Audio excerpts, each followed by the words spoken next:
The sun began to dip low. It painted the sky in hues of orange and deep red. A warm light washed over the small village. Soft breezes rustled the leaves of the nearby jungle trees. The air was calm. Sounds of evening life filled the air. Crickets started their nightly song. Smoke curled from cooking fires. It smelled of wood and roasting yams. Villagers felt the day winding down peacefully. A gentle quiet settled upon them all. Children laughed in the open spaces. Their small feet kicked up little puffs of dust. They played games of chase among the huts. One group used smooth stones for a game. Their happy shouts echoed softly. Parents watched them with gentle smiles. The day's work was mostly done. It was a time for rest, a time for family. The children were safe here. They knew no real danger in their small world. Their innocence was a precious thing.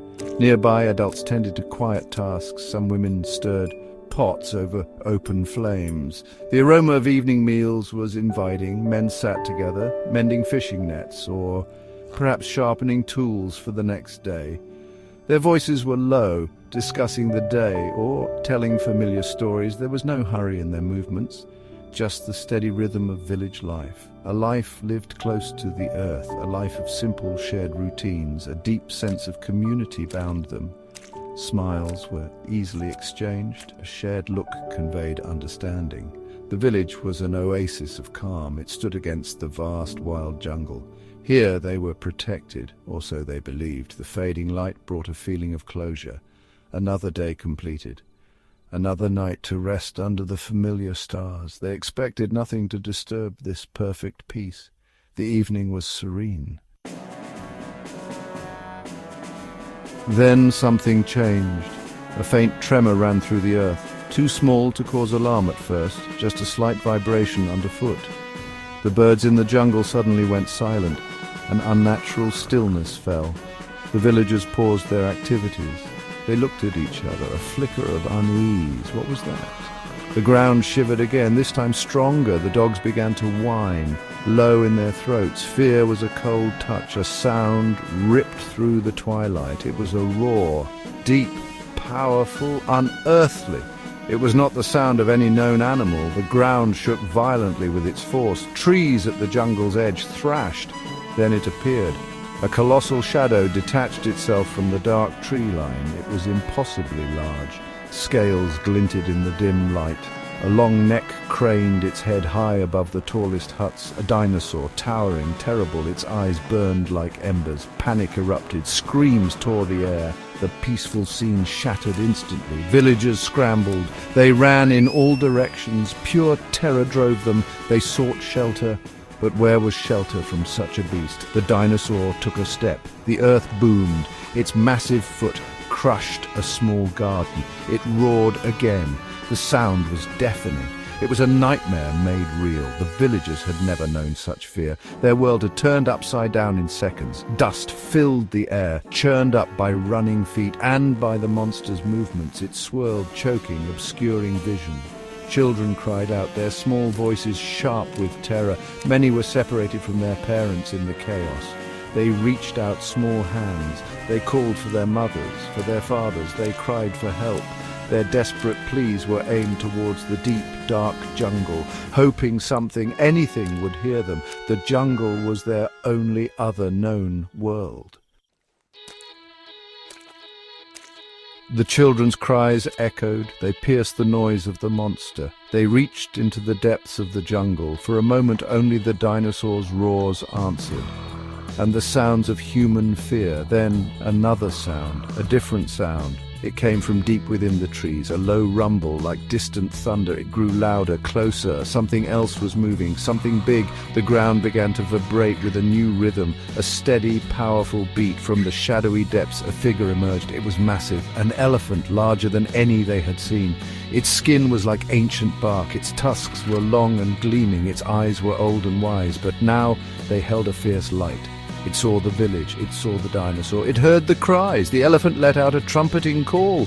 A challenge. It was not a sound of fear, it was a sound of pure, unyielding strength. A protector had arrived. The great elephant lowered its head. It began to move. It charged. Each step was like a hammer blow to the earth. It gained speed, its massive body a force of nature. It moved with surprising swiftness for its size. Its path was direct, straight towards the reptilian intruder. The dinosaur turned its head. It saw the approaching bulk. It let out another roar, a roar of anger, perhaps surprise. It had not expected such a challenge from this place. The distance closed rapidly. The elephant did not hesitate. Its focus was absolute. The dinosaur braced itself. It swung its heavy tail. It snapped its powerful jaws. But the elephant was a mountain in motion. The villagers, frozen in their terror, watched. A new emotion flickered. Hope, a tiny spark in the overwhelming darkness. The jungle, which had birthed the terror, now offered a savior. The two titans were about to collide. The earth itself seemed to hold its breath.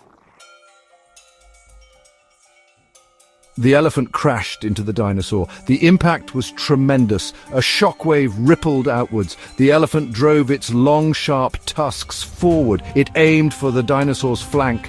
The reptile shrieked, a sound of pain and fury. It stumbled back from the force. The elephant pressed its advantage. It was relentless. It used its immense weight. Its powerful trunk whipped out. It struck the dinosaur's leg. The beast was strong, but the elephant was stronger. The dinosaur fought back. Its claws raked at the elephant's thick hide. Its teeth snapped, seeking a hold, but the elephant was agile despite its bulk. It twisted, it turned, it pushed. Then, with a surge of incredible power, the elephant got its head under the dinosaur. It heaved upwards. The dinosaur, for all its size, was lifted. Its feet left the ground. The elephant strained. Then it slammed the dinosaur down, hard. The ground shuddered violently. A cloud of dust erupted. The dinosaur lay there for a moment, stunned. It struggled to rise. It was visibly injured. Its earlier confidence was gone. It looked at the elephant. The elephant stood firm, ready for more. The dinosaur made a decision. This fight was too costly. It scrambled to its feet. It let out a final, weaker roar. More a cry of defeat. Then it turned. It fled. It crashed back into the jungle. The sounds of its retreat faded into the distance. Silence descended. Broken only by heavy breathing, slowly the villagers emerged from their hiding places. They looked at the elephant. It stood, watching the jungle. Then it turned its gaze to them. A quiet understanding passed. Disbelief turned to wonder. Wonder turned to immense relief. Then a cheer went up. One voice, then another. Soon the whole village was cheering, shouting with joy. They ran towards their hero. They celebrated their deliverance. Children laughed again, this time with pure happiness. The terror was gone. Their protector stood among them. Peace, hard won, returned to the village at sunset.